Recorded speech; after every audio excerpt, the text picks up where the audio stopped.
Get ready to enter the Thrive Time Show. We started from the bottom, now we here.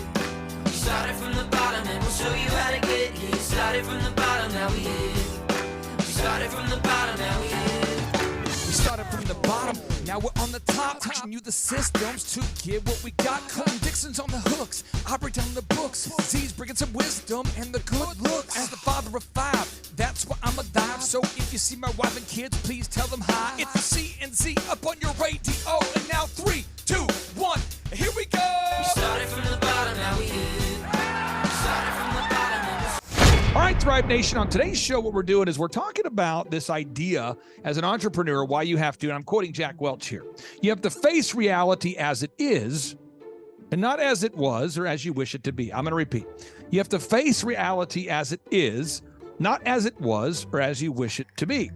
So if you're going to be honest, you have to be funny. What? What am I saying? It's like two trainings within one show. So if you're going to be honest, you have to be funny. And I'm going to walk you through finding funny and the importance of facing reality as it is. So Ryan Hutchins, welcome on to the Thrive Time Show. How are you, sir? Oh, I'm doing great. Thanks for having me, Clay. Now let's give the listeners a little bit of context. We've known you for I've worked with you for about, what, 3 years? Is that right? 3 years? Yep. And what's the name of your company? I'm going to take notes so our listeners could look you up and verify that you're not a hologram. Yeah, company is Peak Business Valuation. Peak Business. And what do you do for people out there that are going, I don't know, it sounds kind of fishy. It sounds like a Ponzi scheme. What do you actually do? So we help individuals understand the value of a business, whether they're looking to buy or sell a business. Okay, so let's talk about this for a second. Now, Devin, you're to my right. You have managed in the Elephant in the Room stores before. Yes. We have great people. I'm sure you've never had to manage somebody who's doing something dumb. And I'm sure, Ryan, you've never had to do something, or we've never had to manage an employee that's doing something dumb. But a lot of times when you give somebody the facts and they don't like the facts, they have an emotional react. Just give it to me straight. When you give someone the facts and they don't like the facts, a lot of times people give you this emotional reaction that's not necessarily awesome. So let's do an example. Yesterday, one of my great clients, he's a cosmetic surgeon. And so, Ryan, we're calling through every single customer he's ever done business with, and we're asking them to leave him an objective review for a chance to win a flat screen TV. And we're doing that because it's going to help him rank higher in Google, and we're doing that because it's going to help him know how the quality of the work he's providing. And I can tell you right now, he's had about 95% of the clients that we've surveyed are giving him good reviews. Yeah. However, he's got about 5% that are pissed. And they're pissed because the time in the lobby is too long for them. They're saying that the wait time in the lobby is too long. So, Ryan, when I present this business owner with the facts that, hey, the people that are pissed are consistently pissed about being in the lobby too long, he could react in one of two ways. One is he could react with anger and outrage, or in his case, he's very coachable. So he's like, okay, well, what can I do to improve it? But why do, Ryan, when you manage people, why do people react negatively to facts? What is that all about? That just comes down to, that is a great question. One that I've never been presented to. So when it comes down to facts, most people react based on more so emotion rather than logic. And so if it's logical and there's a path to understanding that logic, then there really emotion shouldn't come into the picture, but emotion and logic. But they do. It does come into the picture, right? Mm-hmm. So, Devin, when you were in the shops, not that this would ever happen to our employees, but people are late to work sometimes. Yep. Am I right? Yeah. And thankfully, you're not late. And everybody out there, we've all overslept or we've been late before. But I'm talking about there's people that's what they do. These are called ladies, not women. Lady, they're late all the time. They're ladies. They're always late. Whoa. You know what I'm saying now? And every time that they're late, they believe that there is a justifiable reason for their lateness. Have you ever seen this, Devin? Yes. And so when you talk to someone who's 40 years old about being late, how does that go? Well, they get defensive, you know. How so? What do they say? It's because what happens in their life is it justifies being late. But What are the excuses that you've heard? my kid woke up late. Traffic's a big one. Where the hell is he? I'm starving. I ate some Triscuit crackers in the car. You should have had some. Well, maybe if you told me there were delicious Triscuit crackers, I could have enjoyed them with you. I'm sorry. Well, sorry doesn't put the Triscuit crackers in my stomach, now does it, Carl? Gentlemen, I'm sorry to have kept you waiting. Well, have you all met? Eric Gordon, my executive vice president, and our operations manager, Carl Alphonse. Sit down, gentlemen, sit down. Beautiful table. Good seeing you, sir. Where's Billy? Juanita said he'd be down in a few minutes. I'm sure you'll all be very impressed. Shampoo is better. I go on first and clean the hair. Conditioner is better. I leave the hair silky and smooth. Oh, really, fool? Really? Stop looking at me, Swan.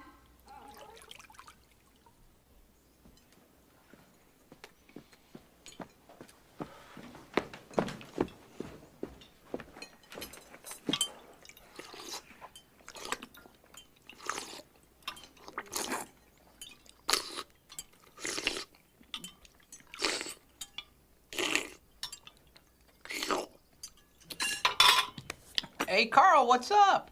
Nothing much, Billy. I see you got a little sun today. Oh, yeah, you think so? I fell asleep by the pool for a few hours. Did you fall asleep or did you pass out?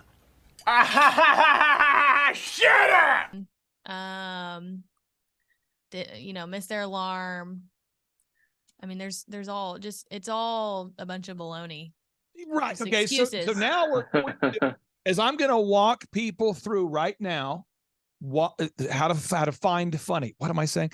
Because if you're going to be honest, you better be funny. I'm telling you that you should put it on a shirt. If you're going to be honest, you better be funny. And I don't know if anybody out there just heard what I just said. I'll try it again. If you're going to be honest, you'd better be funny. Phew, the idea passed somebody. If you're going to be honest, you'd better be funny. What? Try again. If you're going to be honest, you'd better be funny. Why? Because Devin, if you give someone the facts, just straight up, you go, here's the deal. You are late. And I'm going to have to write you up again because you're insubordinate. How's that going to go? They're going to be mad. They're going to be like, what? Hit me with it. Just give it to me straight. I came a long way just to see you, Mary. Just least you can do is level with me. What are my chances? Not good.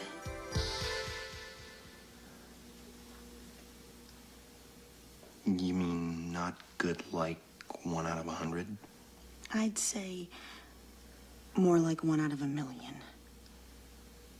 Brian, how's that going to go if you're sitting down with your clients? Because you're a business valuation company. If you sit down with someone goes to peakbusinessvaluation.com and they go there to figure out what their company's worth, and if you just said, honestly, because your numbers are so inaccurate, and because you also run your business like it's a personal ATM machine, your business has virtually no value. And then when you sell it, it'll have even less value than the virtually no value it has right now. What would happen if you just gave people those kind of facts? Oh, to paraphrase you, they'd be pissed. Right? Wouldn't they? Yeah. So I'm going to walk 5 ways to find funny. And people can think about this. There's a book called Born Standing Up by Steve Martin, which is an incredible book. And I read that book because at the time I was managing many, many people. And I was going, every time I give someone facts, they get pissed. And a mentor in my life, Dr. Zellner, he said, if you're going to be honest, you'd better be funny. And I'm going, repeat this again, please. He goes, I'm telling you, if you're going to be honest, you'd better be funny. And that was so profound for me. So I was like, I have to find funny. You know, like you're trying to find your car keys. I have to find funny. Where's funny? What's not funny? I'm serious. This is the thing. Have you ever watched a movie where it's not funny? Yeah. You ever have been around somebody who tells jokes, but they're not funny? Yes. Okay. So there's 5 ways of funny, and I want to get your reaction. I don't expect you guys to be comedy experts. I just want to get your thoughts on these 5. Okay. So I'm going to you, Ryan. There's 5 of them. Okay. The first one is jokes. Now, a joke is, we all know it's like a punchline. It's like 3 guys walk into a bar. It's crazy. 3 guys walk into a bar, right? There's like the Pope, there's an auto mechanic, and there's a guy, he's a camel jockey, and they walk into the bar, and then they all sit out, because it hurt, or whatever. And people like that, it was not funny. It's fine. But a joke, or like this, Chuck Norris jokes, like, that Chuck Norris's tears. Did you hear they cure cancer? And you're like, oh, really? Yeah. Yeah, it's true. Remarkable. Problem is Chuck Norris never cries.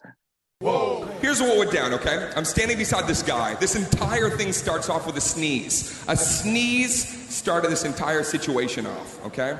I'm standing next to this guy. I don't know this man. I've never met him before in my life or in a past life. I can sense this. Standing next to this man, never met him before. He turns towards me and he sneezes like this. He goes, "Fuh!" He actually did like the robot from '85. Yeah, he turns towards me and he sneezed, and there was no blockage. There was no hand over the mouth. There was no burying the arm. There was no the thing where you try to make somebody run away like you're about to turn into a werewolf. Hey, something's happening to me. Nothing. No, he just cocked and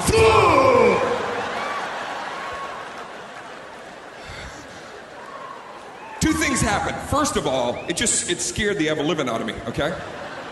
I jumped because it was very audible, very loud. But besides that, just the way the light was hitting this guy's face, debris came out.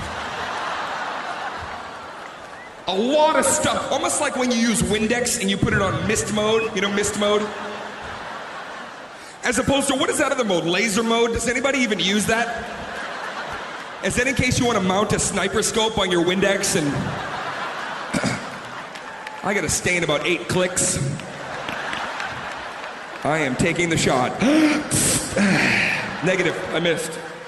I missed the target. I need one more. Got it. Let's go home, boys.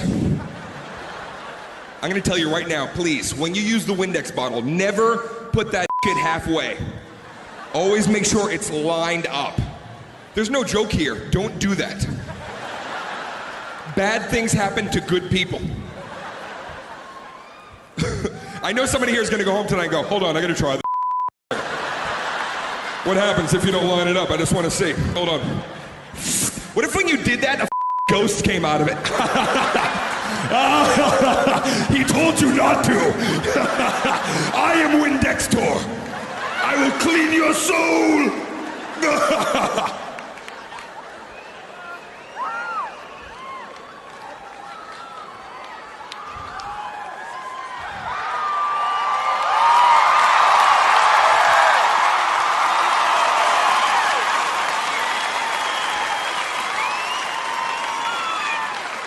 He sneezed. Debris. Movement. Okay, now at this point I'm disgusted and I'm grossed out. Okay, I'm grossed out by it. And at first I think I'm gonna go off on this guy. And then I decided, wait a second, Dane, don't do that. Take the high road, try to be polite. So I turned to him and this is what I said. I looked at him and I went, God bless you. Yeah, I said it like that. I said it like that. God bless you. Which, you know, is God bless you, but it kind of sounded like cover your mouth.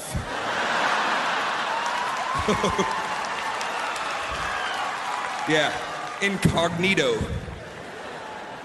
I turned to the guy. I say God bless you, by the way, when someone sneezes. I don't say bless you. I don't say that because I'm not the Lord.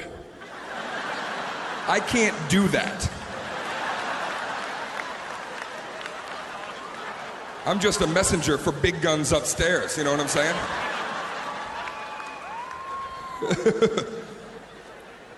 And I never go with Gesundheit. I don't know who even says that. If I say Gesundheit, I feel like I'm honoring Hitler. Like I should be like, Gesundheit! I end up on the History Channel because the guy sneezed. God bless you. This is what the guy comes back with, okay? Here's where it starts to get out of control. Guy looks at me and very condescending, he goes, yeah, I'm an atheist. Whoa. And there's somebody who will kind of go, stop it. But there's somebody who'll kind of giggle. And the joke is like, why do jokes work for certain people there, Ryan? Again, I'm not expecting to be a comedy expert, just a business guy. Why do jokes work for certain people? Just from the basis that it lightens the mood. And so it brings a positive, more so positive vibes into the atmosphere. And it works though. Yeah. And again, Devin, have you ever been around somebody who's a good joke teller? I mean, they're really good with the whole, they wind up the punchline. Have you ever like an uncle or a cousin that's really a good joker? Yeah. And there's people that have that skill set. And if that's you today, great. Okay. Now I promise I'll tie this into business in a second. The second one is there's certain people that they're not really doing jokes, but they're doing stories. You know, they tell a story and it has kind of a humorous twist to it. And that's a move for you. Okay. Now I'm telling you, if you manage a group of people, you're going to have to figure out one of these things. Okay. One of these. The third is inner dialogue. Okay. Jim Gaffigan relies almost solely on inner dialogue. So I go in grocery stores, I'm like, I get these. I've never eaten a Hot Pocket and then afterwards been, I'm glad I ate that. I'm always like, I'm gonna die. I paid for that? Did I eat it or rub it on my face? My back hurts. Ow. I was looking at a box of Hot Pockets. They have a warning printed on the side. It said, warning, you just bought Hot Pockets. Hope you're drunk or heading home to a trailer. You hillbilly, enjoy the next NASCAR event. Hot Pockets.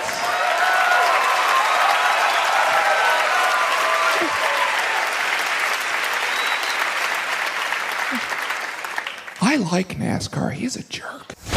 You know, it's like, oh my gosh, what if this guy's terrible? You know, he'll get up there in front of a crowd of 10,000 people. They're all cheering. Woo, Jim Gaffigan. Yes, ladies and gentlemen. He's like, he'll say, what if this guy's terrible? Or, you know, he'll kind of mocks himself, but he'll say what you're thinking all the time. And he'll do that to the point where that's what he does. Inner dialogue, or you might say comedic voices. That works for people. Comedic voices. Okay. The fourth area is, you know, and I'm not saying you should do these moves. I'm just telling you, shock. It works. There's a lot of like really gross comedians that rely entirely on shock. There is no way that you could have been as bad at hockey as you are at golf.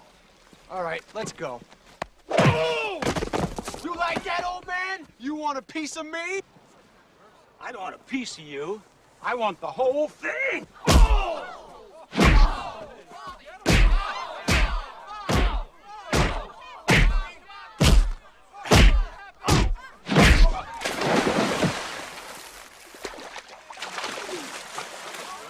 Now you're gonna get it, Bobby.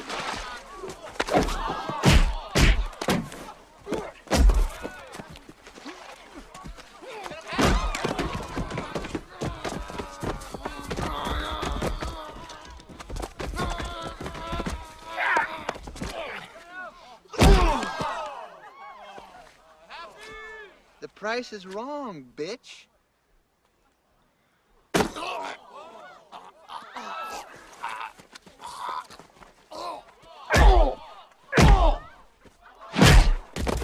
I think you've had enough.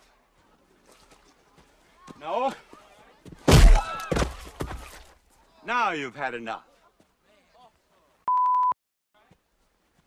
And it's an entire thing. You know, it's like, have you ever had people in your life that like to watch videos of stuff that's like shocking, like NFL hits that are crazy?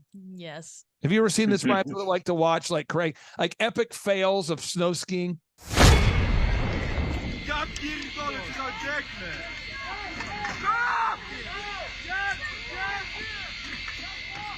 Stop!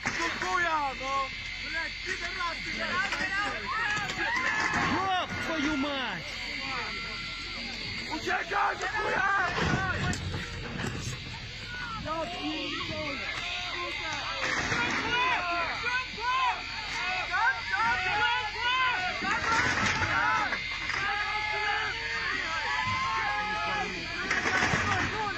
Пиздец!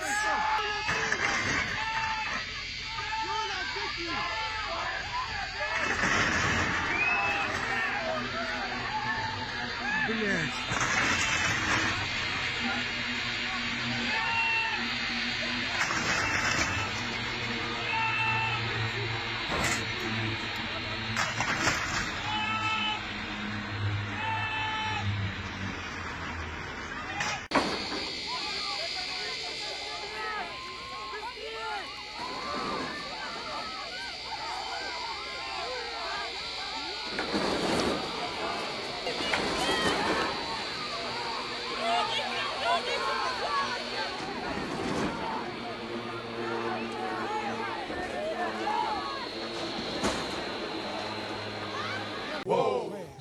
Oh yeah.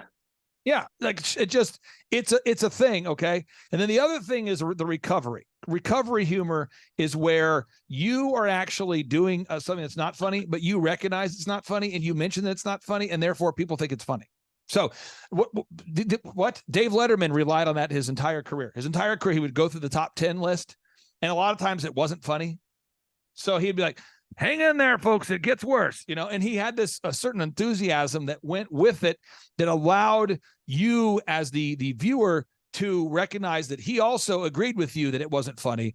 The category tonight, top 10 things never before said by a Star Wars character. Top 10 things now that you will never, in all of these Star Wars films, you will never hear said by a Star Wars character. And Star Wars Episode 3, Attack of the Blinth. What is it? Attack of the Blinth. This is the Sith. What? Sith. I think it's Blinth. Opens Thursday, May 19th. And these things collectively have earned like $17 billion. I got that on me.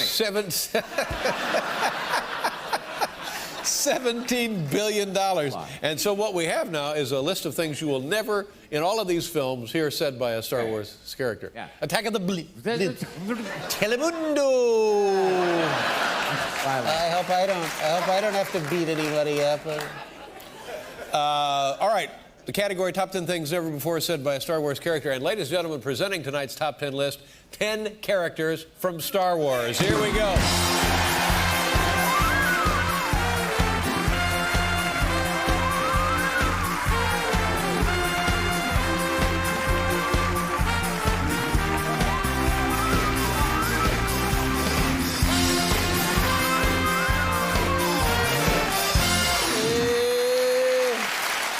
Look at that.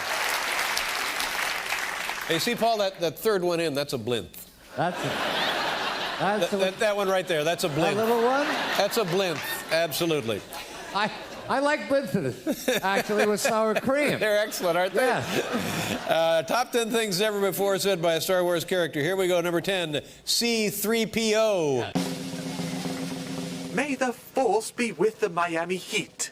Daddy's got 20 large riding on them. It's funny. Funny. Number 9, Stormtrooper. Ask your doctor or pharmacist if Cialis is right for you. Yeah.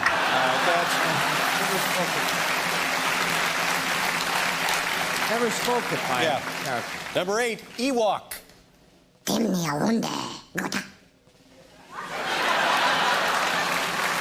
Seacrest out. Seacrest out, that's exactly right. Never said that. Number 7, Darth Maul. Darth Maul. The only good thing to come from the planet Earth is fish sticks. Darth Maul. Darth Maul, ladies and gentlemen.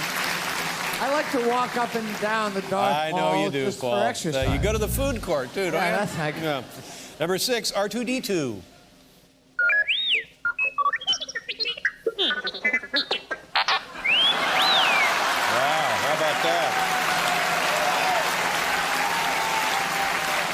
Number 5, Imperial Guard.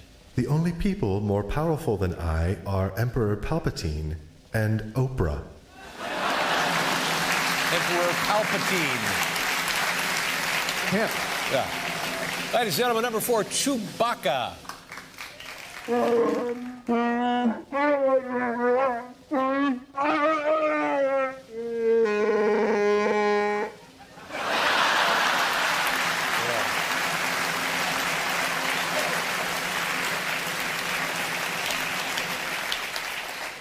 Are you like me? Are you allergic to Chewbacca dander? I don't have that problem. Yeah. Number 3, Jango Fett. Let's put on some Al Jarreau so me and you can get freaky.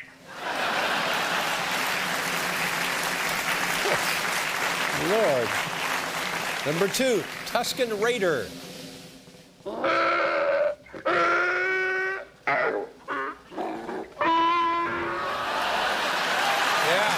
Exactly. That's exactly what I was talking about. And the number one thing never said before by a Star Wars character, here's Darth Vader. I once used the Force to open a jar of Vlasic Kosher pickle.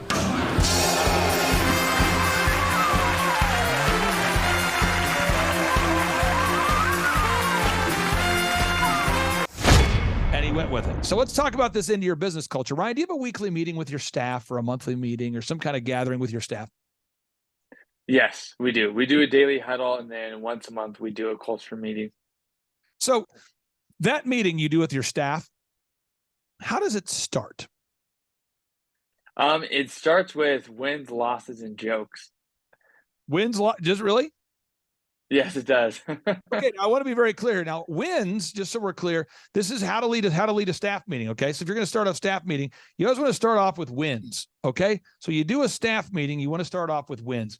Devin, why do you want to start off with wins? It just gets people in the right mindset, thinking of what good things happened to me this week. So, and it's kind of, once we announce the wins and people cheer, it kind of lightens the mood. And what I find, and I don't want to get anyone to get depressed or to over analyze this, but our staff meetings, there's about 100 people in some of our staff meetings, and I'll ask for the wins of the week. And I've had people say, my win of the week is that I'm pregnant. Yes.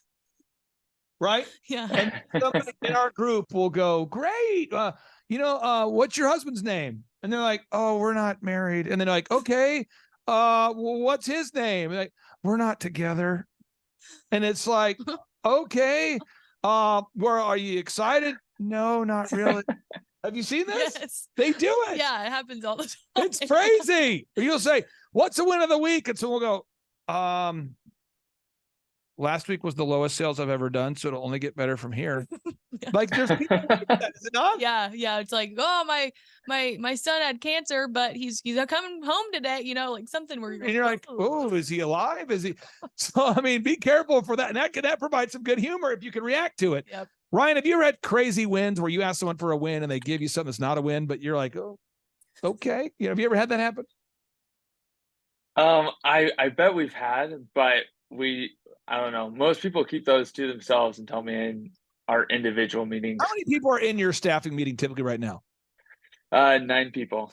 Okay, so see, you have yet to get to the weird zone. Once you go over 50 people in your staff meeting or 75 or 90, I'm telling you, you're going to get some weird wins. So I pray for your soul at some point when that happens. The second thing is tracking. You got to track. Okay, I like to do the wins and I like to track. Now the tracking is big.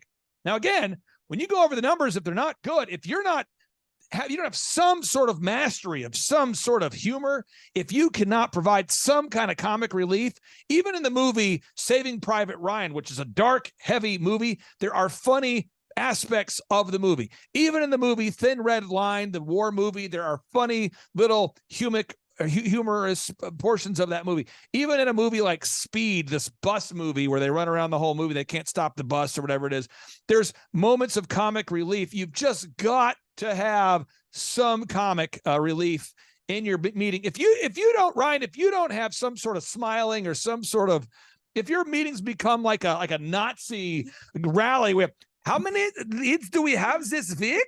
And someone says, I got 7. Not acceptable. That no sauerkraut for you? No, not soup for you? If you can have a meeting where it starts to get like, what happens if you're a business owner and you have no ability to find funny? What happens? I'm going to be honest with you guys. We're not executing. Okay? We're not getting things done. All right? So I went to the library. I found this. Okay? It's a seminar on how to execute. I think it's going to help you guys a lot. All right? So take some notes. Pay attention. All right? Here we go.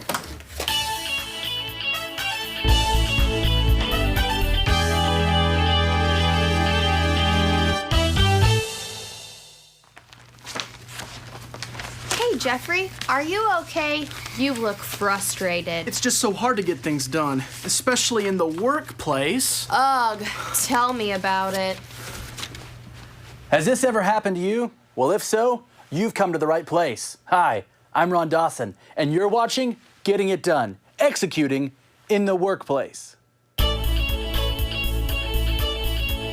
In this video, I'm going to show you 3 easy steps to help take your business from last place to first place. So let's not waste any more time. Let's execute this lesson. Step 1. Keep the pace with technology. In this fast-paced world of technology, it's important that you keep up. So make sure you have the following. 1, a cordless phone.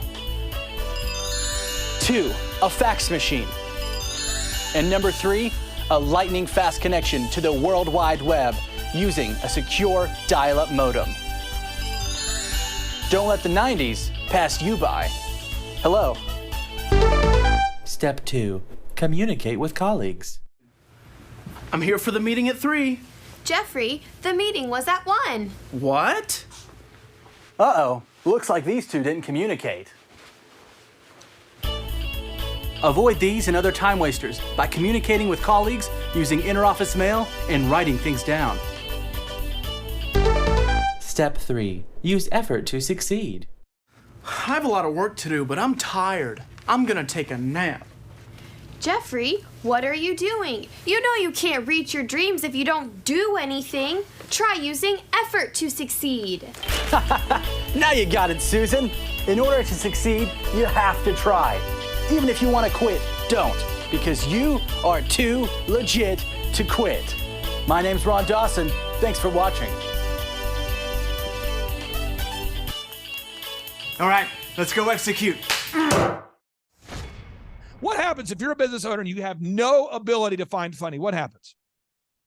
The meeting is very mundane and boring, and everyone has already actually what happens most often if a meeting of ours is boring is people are working during the meeting. And it's like, okay, this is not effective whatsoever. So how do we change this? Working as in they're like typing on crap, they're working on their laptop, they're on their phone, or what do you mean? Yeah, they're either in our line of work working in an Excel model, writing a report. That's what they're doing.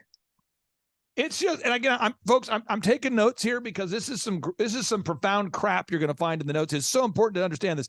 Again, if you're going to have a weekly meeting and you don't have engagement, the wins and the tracking, if you're not at least slightly humorous, it's not going to work. You got to have the wins, got to have the tracking. Now, the next thing you got to have, this is big, okay? This is big. I recommend that you have some kind of coaching or training that people leave and they go, I did not know that was good. But you don't need to have coaching and tracking if you don't have coaching and if you don't have coaching and training to go over. There's no need to waste people's time and pretend like you do. All right. Guys, I've been to the mountaintop and I got something to say, all right? I'm unveiling the new long-term profit goal. Are you guys ready for this? Drum roll, please. This is going to blow your minds, okay? This is what we're going to do. This is good. $30 million? There's only 2 of us. We made $63,000 in gross sales last year. That's everything. Okay, look, I'm a visionary. Okay, what you're witnessing right here, this is leadership. I'm looking at where we're going to be 20, 30, 40, 50 years from now. Did Henry Fonda, when he invented the Model T, were they sitting around going, how are we going to build this car? No. Okay, they got their hands dirty, they grabbed the bull by the horns, and then they killed it. Okay, so what's the plan? Step 1, okay? We're going to maximize efficiency. Number 2, write this down. Number 2,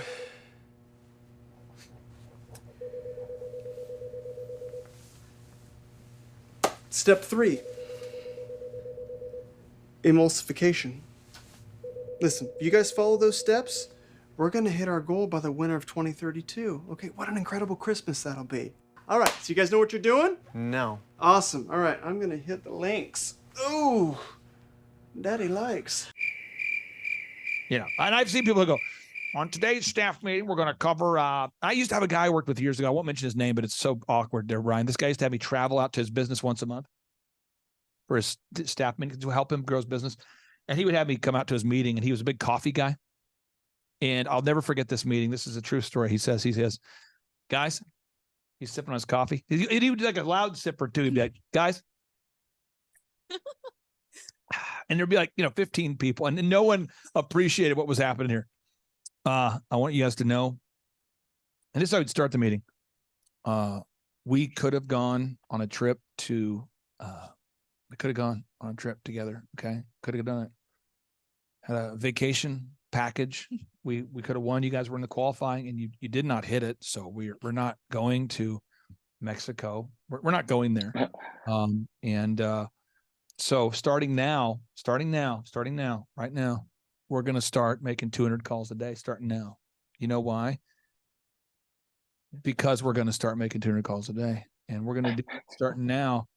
And at this very moment, we're doing it. And so that's what's going to happen. And that's what's going to happen. So you want to think about it. You guys missed out on the trip. It's very disappointing. And I just want you, and so everyone's like, well, first off, no one even knew there was a competition because he always communicates via email. I'm gonna be honest with you guys. We're not executing. Okay, we're not getting things done. All right. So I went to the library. I found this. Okay, it's a seminar on how to execute. I think it's gonna help you guys a lot. All right. So take some notes. Pay attention. All right. Here we go.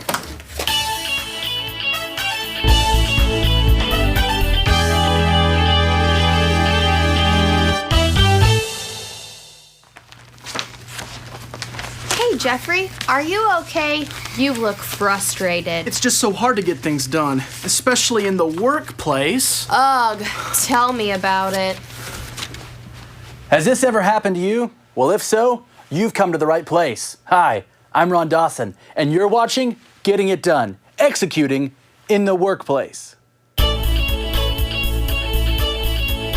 In this video, I'm going to show you 3 easy steps to help take your business from last place to first place. So let's not waste any more time. Let's execute this lesson. Step 1. Keep the pace with technology. In this fast-paced world of technology, it's important that you keep up. So make sure you have the following. 1, a cordless phone. 2, a fax machine. And number 3, a lightning-fast connection to the World Wide Web using a secure dial-up modem. Don't let the 90s pass you by. Hello. Step 2. Communicate with colleagues. I'm here for the meeting at 3. Jeffrey, the meeting was at 1. What? Uh-oh, looks like these two didn't communicate. Avoid these and other time wasters by communicating with colleagues using interoffice mail and writing things down. Step 3. Use effort to succeed. I have a lot of work to do, but I'm tired. I'm gonna take a nap. Jeffrey, what are you doing? You know you can't reach your dreams if you don't do anything. Try using effort to succeed. Now you got it, Susan. In order to succeed, you have to try. Even if you want to quit, don't, because you are too legit to quit. My name's Ron Dawson. Thanks for watching. All right, let's go execute. Communicates via email. So he would send out newsletters that no one ever read, Ryan, these massive newsletters instead of having meetings. So after the meeting, I'm like, bro, did anybody on your staff even know there was a contest? He's like, they should have opened their emails. So he would do that. And then he would tell people starting right now, we're going to make 200 calls. So then the next meeting, I come back the next month and I'm like, hey, did anybody make 200 calls? He's like, no. I was like, so why? He's like, I don't do well at following up. I'm not a follow-upper. And so I kind of prefer to introduce new ideas every month. And I'm going, okay, so this is the next part. You got to have wins. You got to have tracking. You got to have coaching and training. You got to have the follow-up, Ryan. If you just have a new idea every week and you don't follow up, what's going to happen? You're just going to get lost. Every idea, every conversation you had that's not tracked just goes to the wayside. And then 6 months later, you have the same discussion. It's like, wait a second, I think we did this before. So yeah, you got to write it down. It has to be there, publicly known, so everybody knows what's happening. So again, it's wins, tracking, coaching and training, follow-up. It has to happen. Now, you mentioned that you go over losses. I'd like to get your thoughts on what do you mean by losses with your culture? What do you mean by going over losses? Yeah, I guess it's losses or aspects I was learned.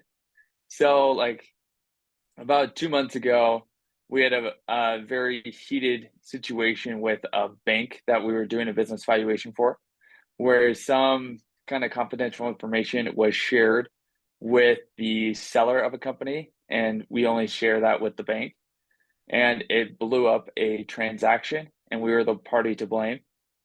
So like that's a big loss because if the way I managed the situation did not happen, we would have lost that client, which would have resulted in about $100,000 a year worth of revenue. So we go over those types of losses where they would impact our business and our top line, but also kind of on time efficiency, like losses where people are spending too much time on a particular process of ours, and how, like, we go over that loss and then how we can improve it. So it's more so like learning opportunities. I just put them as losses because to my team, they impact them a little bit more than, hey, let's improve this aspect. So. And again, you come across as a person as a good disposition, so you can get away with talking about honesty because people don't hate you. I'm serious.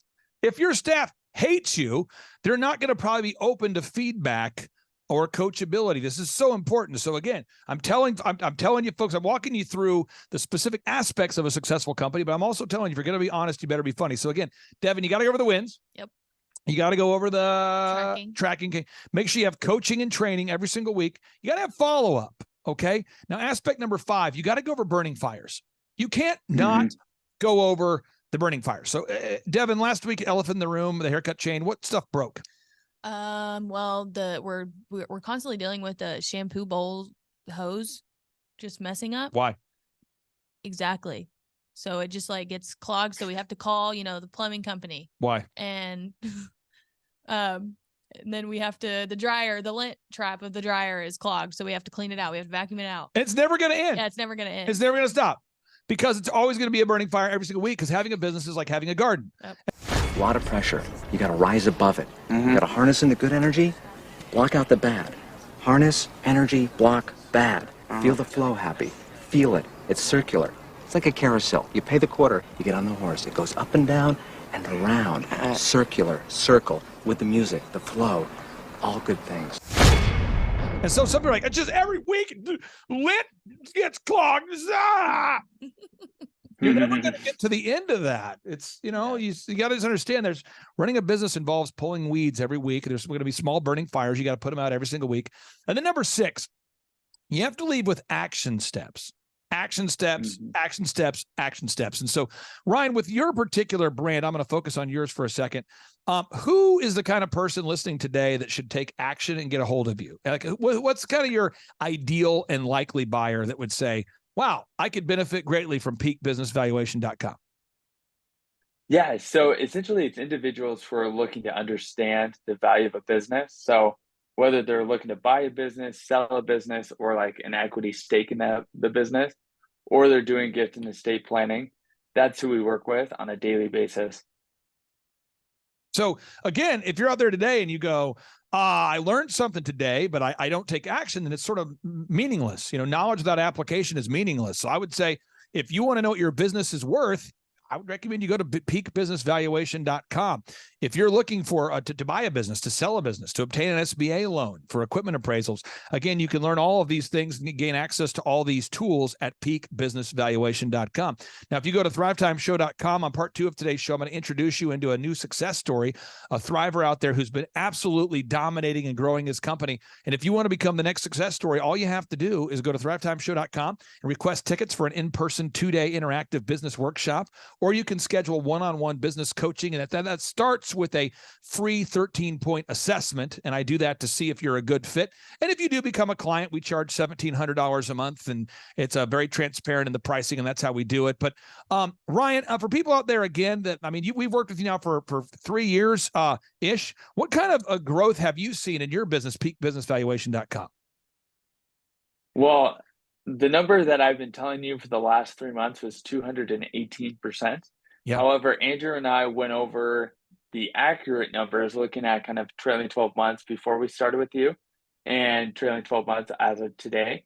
And we're actually up 488% on revenue, 88%? and 488%, and then 360% on bottom line profitability. You're making me nauseous. That's sick. Unbelievable. Oh, it's so sweet.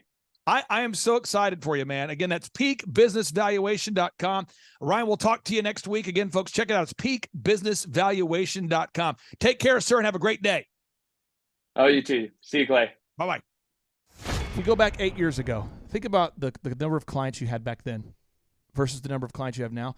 As a percentage, what has been the growth over the past 8 years, do you think? We got to inspire somebody out there who just doesn't have the time to listen to their calls. Okay, so Clay, it's like I would go up and down from about $10,000 a month up to about $40,000, but it's up and down roller coaster, and so now we've got it to where we're in excess of 100 clients. That's awesome. And so I would have anywhere from 5 clients to 20 clients on my own with networking, but I had no control over it. I didn't. Without the systems, you're going to be victimized by your own business. For somebody out there who struggles with math, if you, let's say that your average number of clients was 30 and you go to 100, as a percentage, what is that? I have grown. I have doubled every year since working with you. So I've doubled in clients. I've doubled in revenue every year. It's 100% growth every year I've worked with. Now, so I'm looking. We've been good friends 7-8 years, and I've got doubled 5 times. Which is just incredible. I mean, the first time you do it, that's one thing, but when you do it repeatedly, yeah, I mean, that's unbelievable. We're working our blessed assurance off this year to double. We're planning on doubling again. We're incorporating some new things in there to really help us do it, but we are going to double again this year. I started coaching, but it would go up and down, Clay. That's when I came to you, as I was going up and down, and I wanted to go up and up instead of up and down. And so that's when it needed a system. So creating a system is you have nailed down specific steps that you're going to take no matter how you feel, no matter the results. You lean into them and you do them regardless of what's happening. You lean into them and it will give you X number of leads. You follow up with those leads, turns into sales. Well, I tell you, it's if you don't have a script and you don't have a system, then every day is a whole new creation. You're creating a lot of energy just to figure out what are you going to do. Right. And the best executives, Peter Drucker is a father of modern management. He said, the most effective executives make one decision a year. What you do is you make a decision, what is your system, and then you work like the Dickens to make sure you follow that system. And so that's really what it's all about. So with a script here, we have a brand new gal that just came in working for us. She nailed down the script, and she's been nailing down appointments. Usually we try to get one appointment for every 100 calls. We make 200 to 300 calls a day per rep. Right. And she's been nailing down 5 and 8 appointments a day. Somebody out there's having a hard time. That script. So she's making how many calls a day? She's making between 200 and 300 calls a day. Whoa. And our relationship is weird in that we do. If someone were to buy an Apple computer today, yeah, and or let's say you bought a personal computer, a PC, the computer is made by, let's say, Dell, but then the software in the computer would be Microsoft, let's say, or Adobe or whatever that is. So I basically make the systems, and you're like the computer and I'm like the software. It's kind of how I would describe our relationship. Yeah. Tim, I want to ask you this. You and I reconnected. I think it was in the year 2000 and what was it? Maybe 2010. Is that right? 2011 maybe? Or maybe further down the road. Maybe 2013. 2012. Okay, so 2012, and at that time I was 5 years removed from the DJ business, and you were how many years removed from tax and accounting software? It was about 10, 11 years. We met. How did we re-meet? What was the first interaction? There was some interaction where you and I first connected. I just remember that somehow you and I went to Hideaway Pizza. But do you remember when we first reconnected? Yeah. Well, we had that speaking thing that. There it was. So it's Victory Christian Center. I was speaking there. My name is Robert Redmond. I actually first met Clay almost 3 years ago to the day. I don't know if he remembers it or not, but I wasn't working with him at the time. I asked to see him and just ask him some questions to help, direct my life, to get some mentorship. But I've been working with Clay for now just over a year. The role I play here is a business coach, business consultant. I work with different businesses implementing best practice processes and systems that I have learned here by working with Clay. And the experience working here has, to put it real plainly, has been just life-changing. I have not only learned new things and have gained new knowledge, but I have gained a whole new mindset that I believe wherever I end up will serve me well throughout the rest of my life. Since working with Clay, I have learned so much. I mean, I would like to say almost everything about business in terms of the different categories. I haven't learned it all, but I've learned all about marketing. I've learned about advertising. I've learned about branding. I've learned how to create a sales process for organizations in any industry. I've learned how to sell. I've learned how to create repeatable systems and processes and hold people accountable. You know, how to hire people. It's almost like every aspect of a business you can learn. I have learned a lot in those different categories. And then, again, the mindset that I've gained here has been huge. You know, working here, you can't be a mediocre person. You are a call to a higher standard of excellence. And then as you're called to that standard here, you begin to see those outcomes in every area of your life. That standard of excellence that you want to implement no matter what you're involved in. I would like to describe the other people that work with Clay are people that are going somewhere with their life. Marshall in the group interview talks about how you know, the best fits for this organization are the people that are goal-oriented. So they're on their own trajectory, and we're on our own trajectory. And the best fits are those people where there can be a mutually beneficial relationship, that as we pursue our goals and we help the business pursue those goals, the business helps us pursue our goals as well. And so I'd say people that are driven, people that want to make something of their lives, people that are goal-oriented, they're focused, and they're committed to overcoming any adversity that may come their way. Clay's passion for helping business owners grow their businesses it's unique in that I don't know if there's anyone else that can be as passionate. You know, whenever a business starts working with Clay, it's almost as like Clay is running that business in the sense that he has something at stake. You know, he's just serving them. They're one of his clients, but it's as if he is actively involved in the business. Whenever they have a win, he's posting it all over his social media. He's shouting it across the room here at Thrive. You know, he's sending people encouraging messages. He can kind of be that life coach and business coach in terms of being that a motivator and that champion for people's businesses. It's again unique because there's no one else I've seen get so excited about and passionate about other people's businesses. The kind of people that wouldn't like working with Clay are people that are satisfied with mediocrity. People that want to get through life by just doing enough, by just getting by. People who are not looking to develop themselves, people who are not coachable, people who think that they know it all and they're unwilling to change. I would say those are the type of people. In short, anyone that's content with mediocrity would not like working with Clay. So if you're meeting Clay for the first time, the advice I'd give you is definitely come ready to take tons of notes. Every time Clay speaks, he it gives you a wealth of knowledge that you don't want to miss. I remember the first time that I met Clay, I literally carried a notebook with me all around. I was looking at this notebook the other day, actually.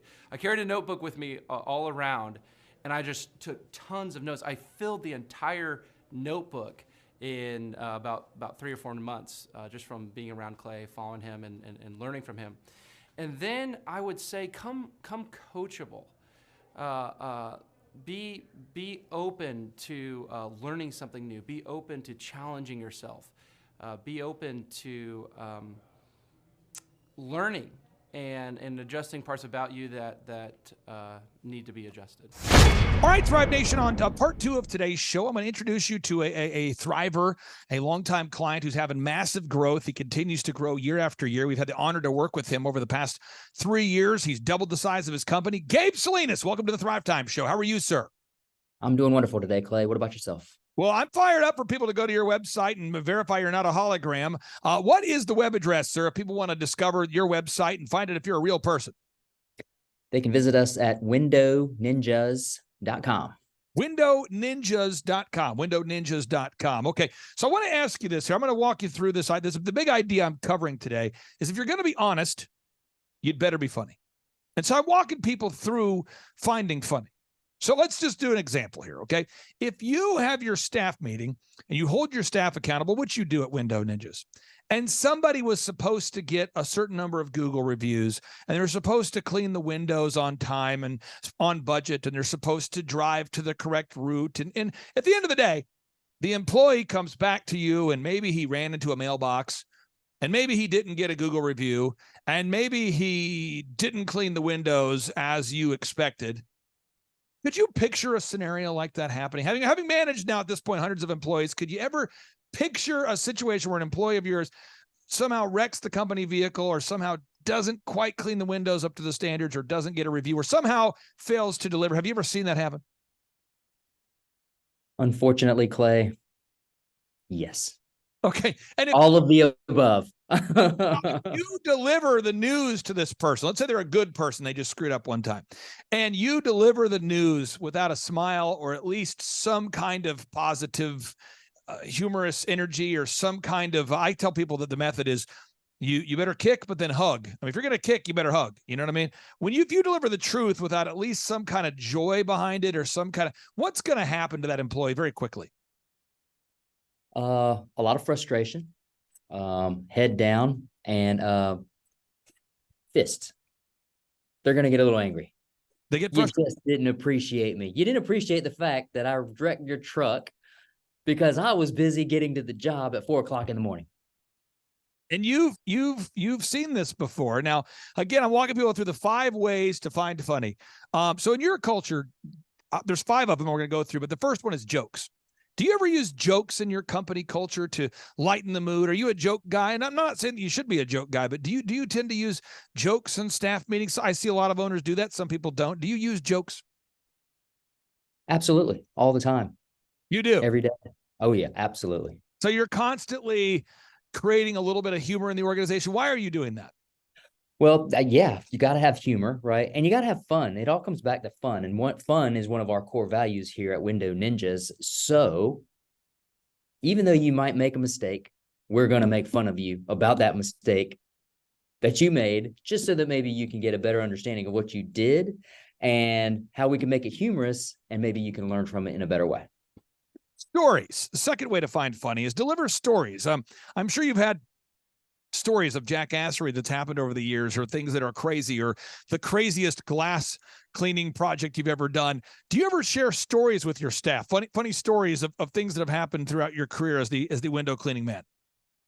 Well, considering that I have 31 years of experience in the industry, I've got all kinds of stories, Clay. And I think you can attest to this too.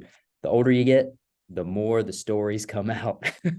Now, can you think of a story in your career that's it's far enough in the past, it's not too soon, where there was some crazy thing that happened while you were cleaning a window? Maybe it was like a excessively tall property, or maybe it was a dangerous situation, or a window broke, or I don't know. Is there any kind of funny story you can think of from your career? Oh, yeah. Yeah, I can. Some are a little long-winded, but absolutely been there, done that. And it depends on which kind of context we're talking about. Yeah. So, but you share those with your staff, though, right? Absolutely, all of the time, every day. And it works because the staff looks at you and they go, "Wow, this guy is a human," and that could fall into our third area, which is inner dialogue or / self-deprecation. Sometimes when you have the ability to reflect inwardly on the screw ups that you made, and you have a little self-deprecation, and you tell people, "Hey, the mistake that you made right now, I've also made that mistake at one point in my career. Why does that help if you have that ability to be self-deprecating?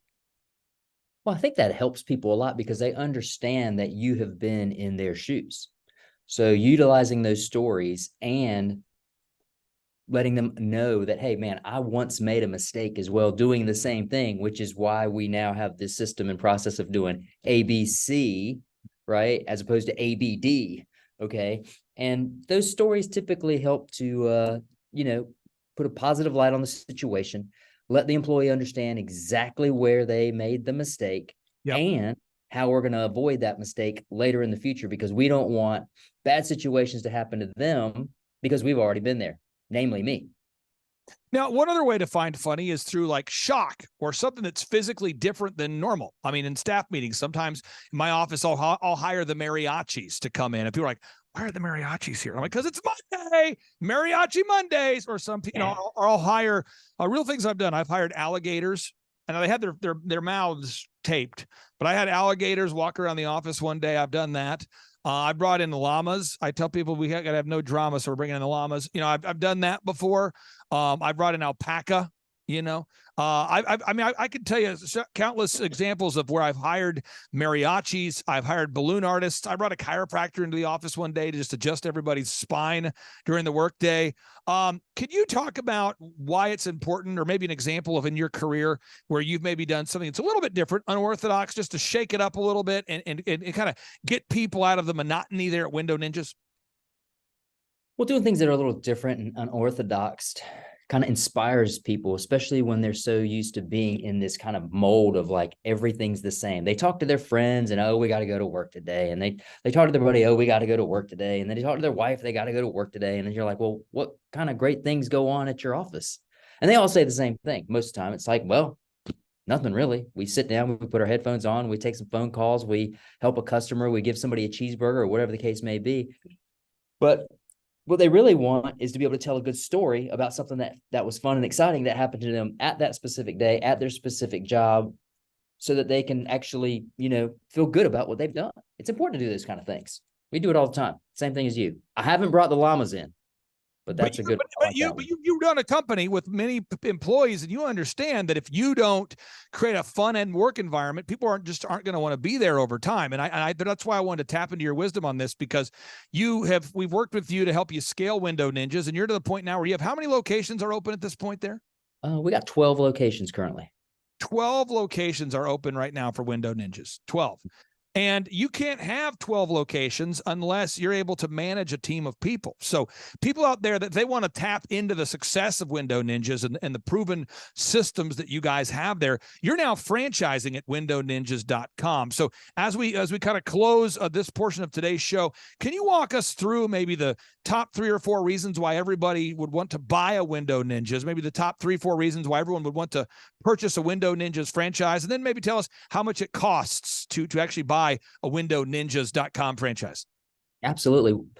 Part of the reason everybody out there in the world should purchase or come on to our team over here at Window Ninjas is because we have proven systems. We have scaled our systems to the T, and I have over 31 years of experience in the industry. So it is very rare that I come across something that I haven't seen or experienced before.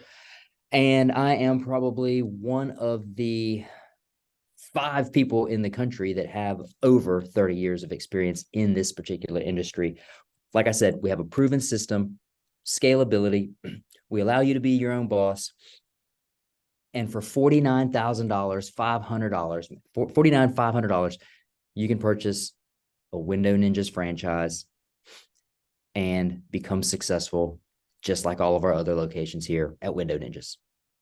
I tell you what, folks, Window Ninjas, I've known Gabe now for 3+ years. I've seen the company grow. And if you're out there today looking for a new opportunity to create time and financial freedom, I can think of no better way than to buy a franchise. And obviously, over the years, I've worked with brands like OxyFresh to help them grow, and I work with Tip Top Canine to help them grow. And what I try to do is I try to expose you as the listener to multiple opportunities so you can find the best fit for you. And thankfully, people like OxyFresh and Tip Top Canine and Window Ninjas with Gabe here, they're willing to take the time out of their schedule schedule to do a 10 or 15-minute consultation with you to see if it's a good fit. So I encourage you to go to windowninjas.com to schedule your free consultation there. Gabe Salinas, thank you so much for being here with us today. I'll give you the final word. We've got people out there that are taking notes and they want to hear something, kind of a pro tip from a super successful person like yourself. What's the final advice you want to give the listeners? Thanks for having me, Clay. I really appreciate it. And if I'm going to give you guys one piece of advice today, I would say put your head down, do the work, do the research, find out the various different fields that you are interested in, and look those companies up. Most of them are out there trying to franchise, and franchising is the way to go if you really want to have a super successful business that's scalable and is going to meet your goals financially and interpersonally as well. That'd be my advice to those guys. Gabe, thank you so much for your time. Have a great day. Hey, you do the same, Clay. Thank you. Bye.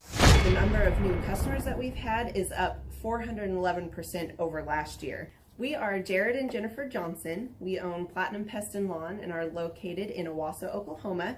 And we have been working with Thrive for business coaching for almost a year now. Yeah. So what we want to do is we want to share some wins with you guys that we've had by working with Thrive.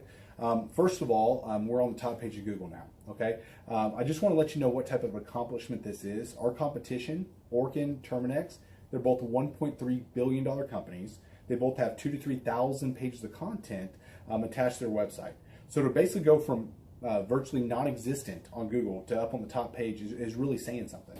But that's come by being diligent to the systems that Thrive has, by being consistent and diligent on doing podcasts and staying on top of those podcasts to really help with getting up on with their listing and ranking there with Google.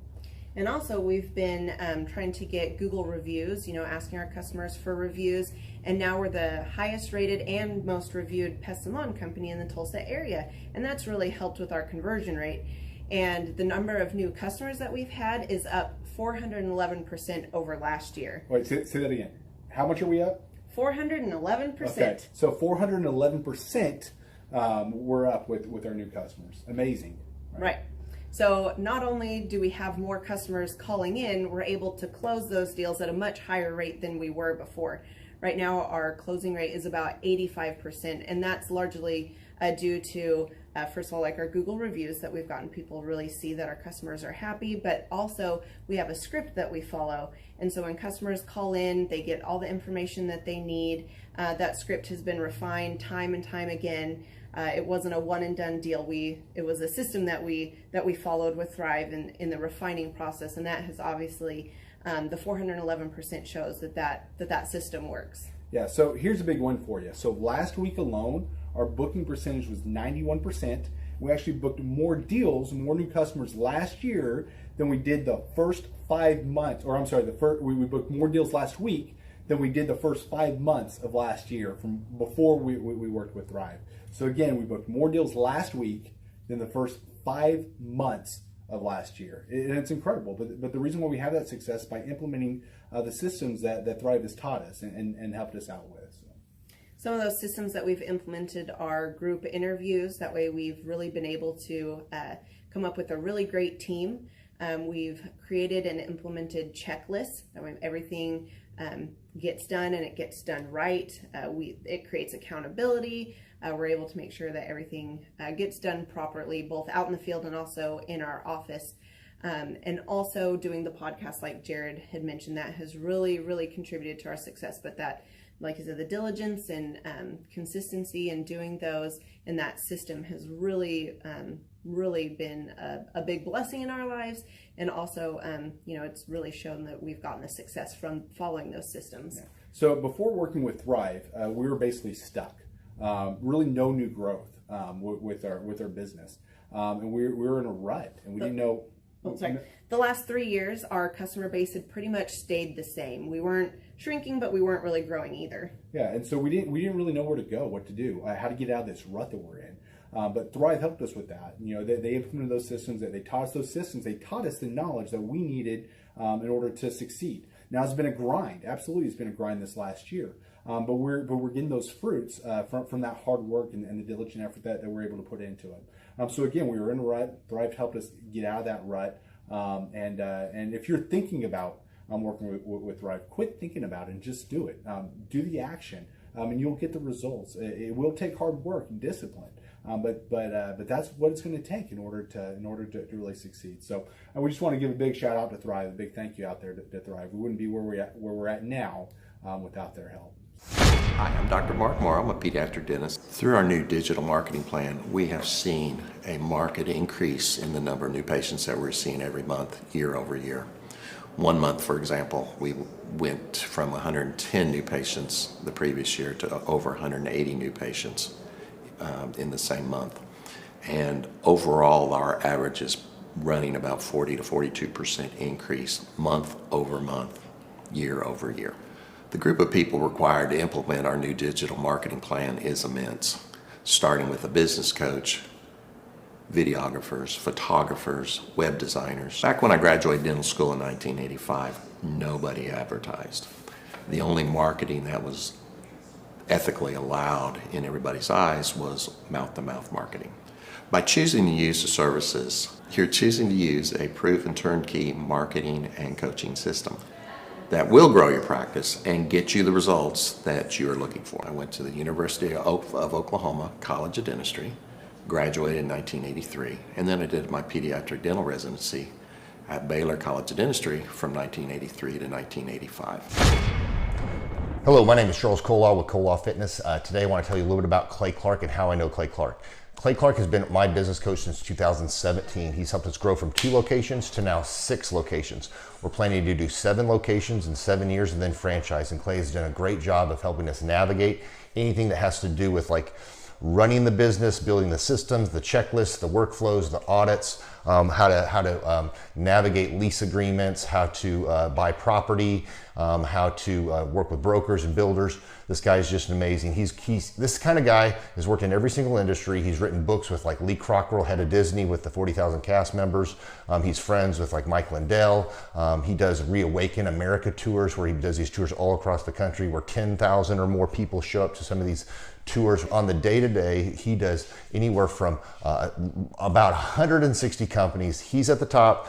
He has a team of business coaches, videographers, and graphic designers and web developers, and they run 160 companies every single week. So think of this guy with a team of business coaches running 160 companies. So in the weekly, he's running 160 companies. Every 6 to 8 weeks, he's doing Reawaken America tours. Every 6 to 8 weeks, he's also doing business conferences where 200 people show up, and he teaches people a 13-step proven system that he's done and worked with billionaires, helping them grow their companies. So I've seen guys from startups go from startup to being multimillionaires, teaching people how to get time freedom and financial freedom through the system.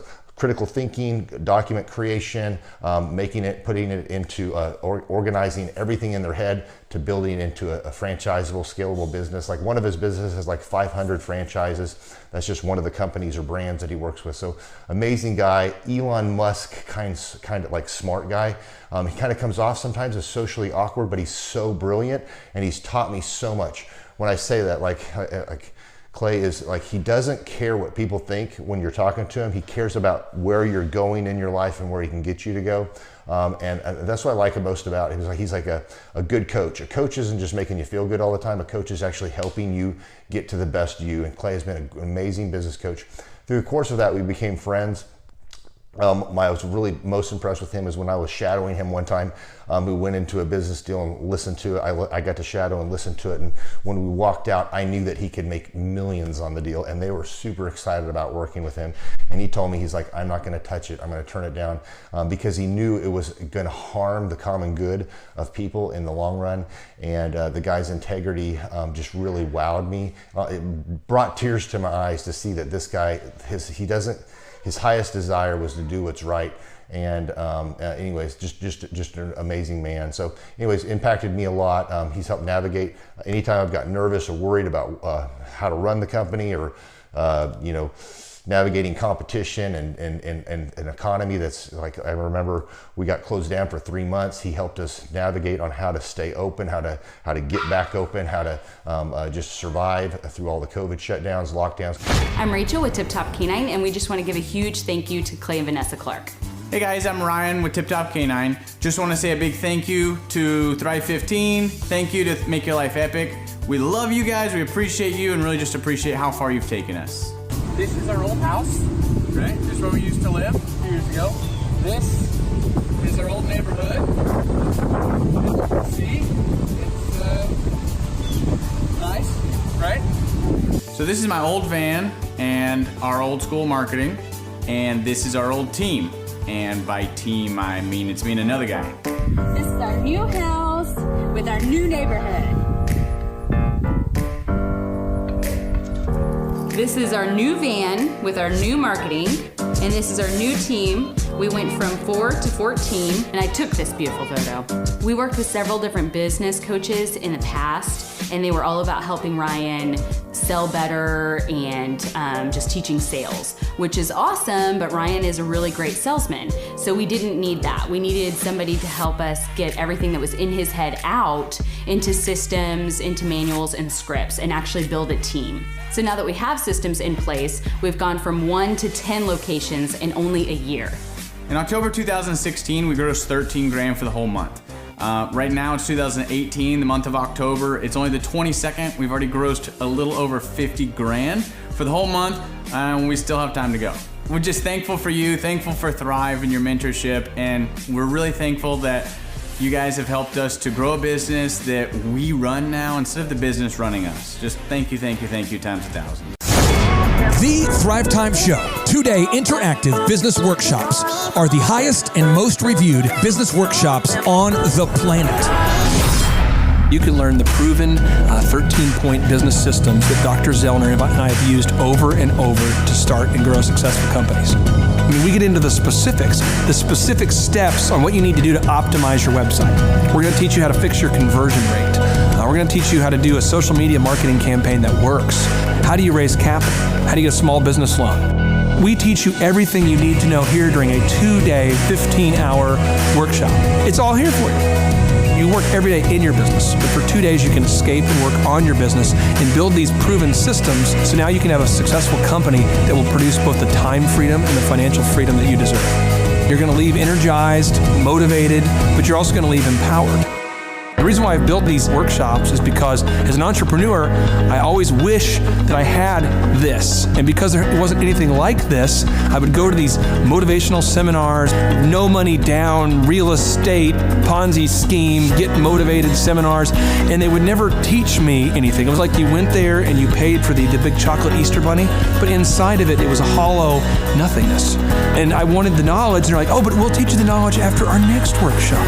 And the great thing is we have nothing to upsell. At every workshop, we teach you what you need to know. There's no one in the back of the room trying to sell you some next big get-rich-quick, walk-on-hot coals product. It's literally, we teach you the brass tacks, the specific stuff that you need to know to learn how to start and grow a business. And I encourage you to not believe what I'm saying, and I want you to Google the Z66 auto auction. I want you to Google elephant in the room.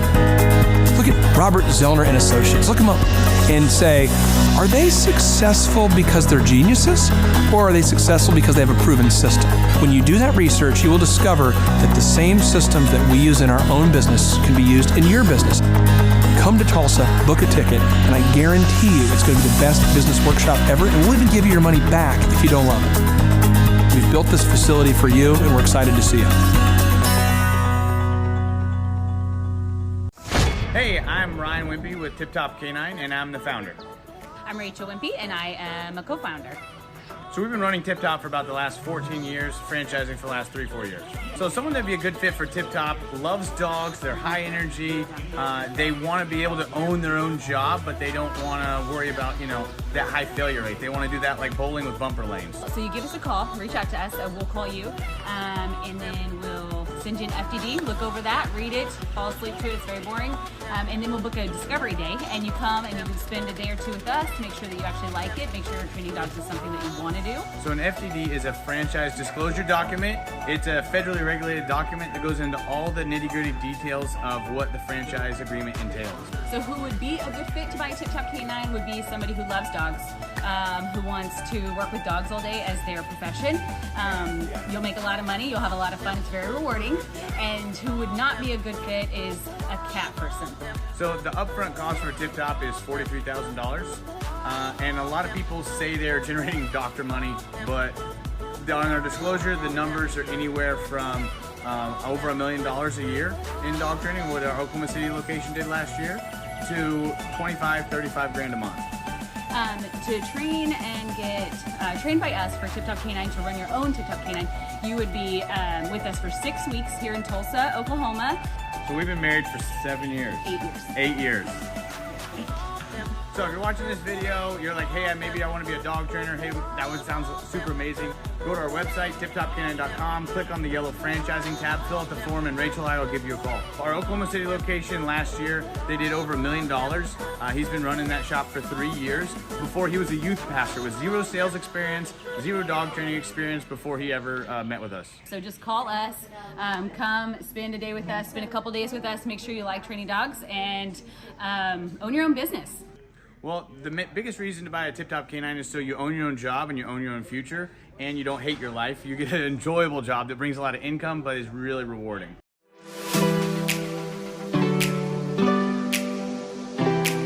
My name is Seth Flint, and I had originally heard about Tip Top Canine through my old pastors who I worked for. They trained their Great Pyrenees with Ryan and Tip Top Canine. They did a phenomenal job and became really good friends with Ryan and Rachel.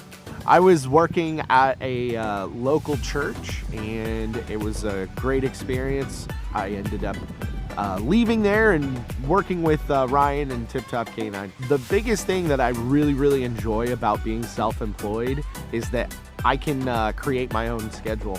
I have the ability to spend more time with my family, my wife and my daughter. So my very favorite thing about training dogs with Tip Top Canine is that I get to work with the people. Obviously, I love working with dogs, but it's just so rewarding to be able to train a dog that had serious issues, whether it's behavioral or whatever, and seeing a transformation, taking that dog home, and mom and dad are literally in tears because of how happy they are with the training. If somebody is interested, I'd say don't hesitate. Make sure you like dogs. Make sure that you enjoy working with people because we're not just dog trainers. We are customer service people that help dogs, and so definitely don't hesitate. Just come in and ask questions. Ask all the questions you have.